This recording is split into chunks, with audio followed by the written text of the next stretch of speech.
আসসালামু আলাইকুম বন্ধুরা, রুহানি চিকিৎসালয়ে আপনাদের সবাইকে স্বাগত, আন্তরিক ভালোবাসা ও শুভেচ্ছা।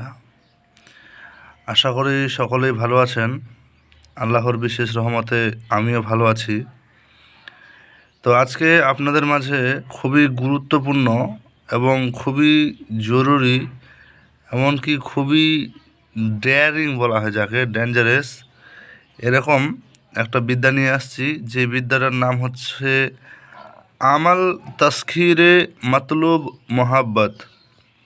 এই যে দেখাই দিচ্ছি আমি আপনাদের মাঝে, যারা উর্দু পড়তে জানেন তাদের জন্য অসুবিধা হবে না। এই যে আমাল তাসখিরে মাতলুব মোহাব্বত, কথা বোঝা গেল? মানে আপনার কাঙ্ক্ষিত ব্যক্তিকে হাসিল করবার বা হাসিল করার জন্য একটা কাজ। এটা মূলত এটা হচ্ছে একটা জাদু ক্রিয়া। আমি বলে দিচ্ছি, এই কিতাবে যাবতীয় কাজ যে আছে, ভালো মন্দ উভয় কাজ হোক, সব কিন্তু জাদু ক্রিয়ার মাধ্যমেই কিন্তু এই কাজগুলা হাসিল হবে। কথা বোঝা গেল? তো এই হচ্ছে এই সিস্টেম। তো চলুন আপনাদের মাঝে কথা না বাড়িয়ে বিদ্যাটার মূল অংশে পৌঁছাই এবং আপনাদেরকে সরাসরি কেতাব থেকে আমি দেখাচ্ছি এবং নিয়মটা উল্লেখ করে আমি বাংলায় সুন্দরভাবে বলে দিচ্ছি। কথা বুঝতে পারলেন?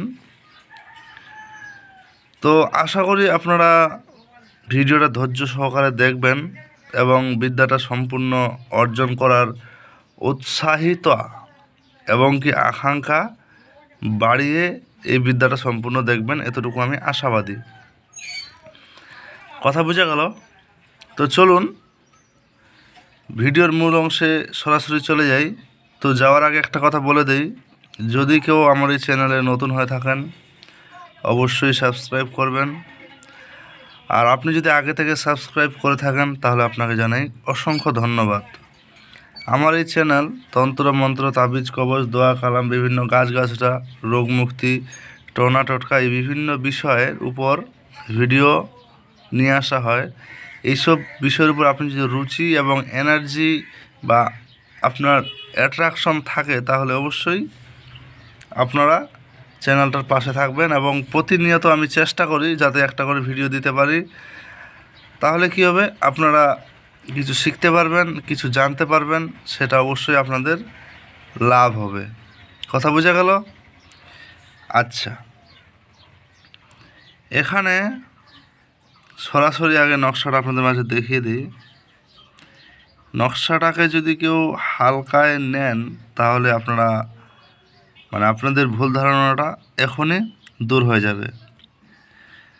আর যারা মনে করছেন যে হ্যাঁ, নকশাটার মধ্যে কিছু রহস্যময় বিষয় আছে, তাহলে অবশ্যই আপনারা কোনো একটা আশাতীত ফল লাভ করতে পারবেন, এটা আমি আশাবাদী। তো নকশার কোনো অংশ আপনাদের বুঝতে আশা করি অসুবিধা হচ্ছে না। তো চলুন আপনাদেরকে আমি নকশার বিবরণগুলো যে পড়ে শোনাই এবং নিয়মটা আমি বলে দিচ্ছি। আচ্ছা,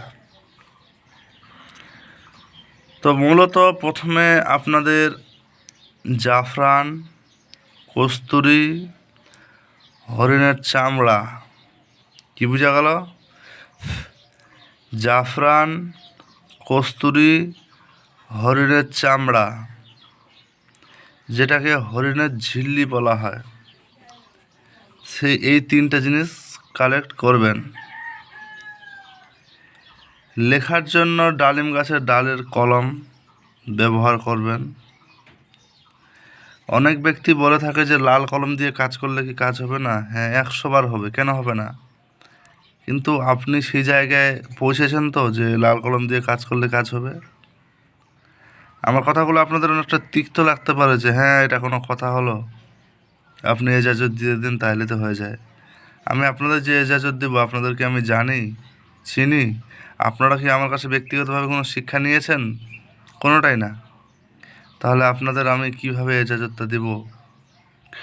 আর আপনার কাছে এজাজতটা পৌঁছাবেই বা কীভাবে? কথা বুঝতে পারছেন? এই হচ্ছে সিস্টেম। অনেক বিষয় আছে যেগুলো আমি আলোচনা করছি না। তো কাজের জায়গায় চলে যাই। তাহলে কি হলো, ডালিম গাছের ডালের কলম। এখন যারা বড় লেভেলের আমেল বা সাধক বা এই লাইনে পারদর্শী, তাদের জন্য লাল কলম, একটা ভোজপত্র, এই দুইটা জিনিস যদি পায় হাতের নাগালে, আর আগরবাতি মোমবাতি যেগুলো জ্বালাতে হয় সেগুলো যারা কাজ করে তাদেরকে আর বলতে হয় না। কথা বুঝতে পারলেন একটা কথা? তো প্রত্যেকটা জিনিস যদি বলে যাই তাহলে কিন্তু বিষয়টা অন্যরকম দেখাবে। ওই জন্য আমি শর্ট ফর্মে বিষয়গুলো বলে দিচ্ছি। কথা বুঝতে পারলেন? আমাল তস্খিরে মতলব মোহাব্বত, এটা কিন্তু একটা খুবই মারাত্মক একটা ভাষা উর্দু। তাস্খির মানে হাসিল করার জন্য বা হাসিল হবেই এমন একটা ভাষা, তাস্খির। তো সেই আমল আপনাদের মাঝে দিচ্ছি। আপনারা যদি হেলায় মনে করে নেন তাহলে আপনাদের চেয়ে বেশি আর মনে করি যে চালাক মানুষ আর নাই কেউ। কথা বুঝতে পারলেন? এটা আপনাদেরকে কি বললাম আশা করি আপনারা বুঝে গেছেন। তো আমি শর্ট ফর্মে বলে ফেলছি। নকশাটা বুঝতে পারছেন? নকশার নিচে কে কাকে আনতে চায়, আলু হুব ফলান বিন ফলান আলাই হুব ফালানি বিনতে ফালানি, এরকম নামগুলো লিখতে হবে। উর্দুতে যদি লিখতে পারেন ফালানা কা বেটা ফালানা কো, ফালানা কা বেটা ফালানা কো ফালানি কি বেটি ফালানি के पास मोहब्बत में बेकरार करके ले आओ, এরপরেই থাকে ঘুরে যায় যাদের বাক্যগুলা। কথা বুঝতে পারলেন? তো এই নকশা দিয়ে কাজ করতে গেলে কি করতে হবে, নকশাটা আপনার লেখার আগে আপনারা কি চালান করে নিতে চান এরকম একটা বিষয় আছে। যেমন চিত্র অঙ্কন করতে হয়, যদি আপনারা কালী চালান করতে চান, মাসান চালান করতে চান, চণ্ডী চালান করতে চান, বিশ্বরী চালান করতে চান, আরও অন্যান্য এই বিষয়গুলো জানতে হবে। কাজ হবে না মানে কাজ ছিঁড়ে হবে, কাজ হতে বাধ্য, কাজের মতো কাজ করতে হবে। বুঝতে পারলেন? তো আমি বলে দিই এটার জন্য একটা সহজ নিয়ম। মূলত আপনারা একটা সাপের ছবি অঙ্কন করবেন। হ্যাঁ, সাপের ছবি অঙ্কন করে তারপরে এই নকশাটা ওই সাপের চিত্রর পাশে না, নিচে উপরে মনে করেন এই যে এই জায়গায় আপনি সাপের ছবি অঙ্কন করলেন, নিচে নকশা লিখলেন, আর এই লাইনে নাম এবং উদ্দেশ্যটা লিখলেন। লিখে নকশাটা জাগাবেন, প্রাণ প্রতিষ্ঠা করবেন, যা যা আপনার নিয়ম জানা আছে সবই করবেন। করে কাঙ্ক্ষিত ব্যক্তি যে চলাচল করে বা কাঙ্ক্ষিত ব্যক্তির বাড়ি সীমানায় ঈশান কোণে পুঁতে দিবেন। কাজটা কখন করবেন? শনিবার কিংবা মঙ্গলবার কিংবা অমাবস্যার রাতে। কথা বুঝে গেল? যদি বুঝতে না পারেন অবশ্যই আমাকে জানাবেন।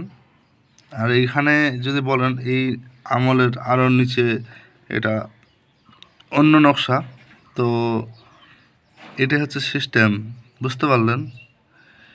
তো কিতাবের নাম যদি কেউ বলে যে কিতাবের নাম কি আমাকে বলেন, কিতাবের নামটা আপনার সুবিধার জন্য বলি, একটাই নাম বলি, চীন বাঙ্গাল কা জাদু।